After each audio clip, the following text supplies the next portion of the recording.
এবছর বাংলাদেশে ফিতরার হার জনপ্রতি সর্বনিম্ন ১১০ টাকা ও সর্বোচ্চ ২,৮০৫ টাকা নির্ধারণ করা হয়েছে। গত বছর সর্বনিম্ন ফিতরা ছিল ১১৫ টাকা ও সর্বোচ্চ ২,৯৭০ টাকা। মঙ্গলবার রাজধানীর বাইতুল মোকাররম জাতীয় মসজিদে ইসলামিক ফাউন্ডেশনের সভাকক্ষে জাতীয় সাদাকাতুল ফিতর নির্ধারণ কমিটি সভায় ১৪৪৬ হিজরি সনের ফিতরার এই হার নির্ধারণ করা হয়। সাদাকাতুল ফিতর নির্ধারণ কমিটির সভাপতি ও বাইতুল মোকাররম জাতীয় মসজিদের খতিব মুফতি মাওলানা আব্দুল মালেকের সভাপতিত্বে সভায় ফিতরা নির্ধারণ কমিটির সদস্য ও বিশিষ্ট আলেমরা উপস্থিত ছিলেন। সভা শেষে কমিটির সভাপতি সাংবাদিকদের ফিতরার হার জানান।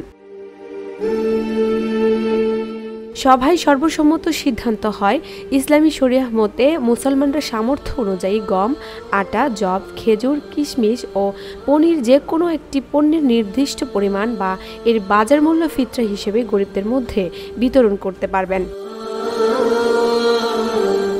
ডেস্ক রিপোর্ট, ভোরের পাতা।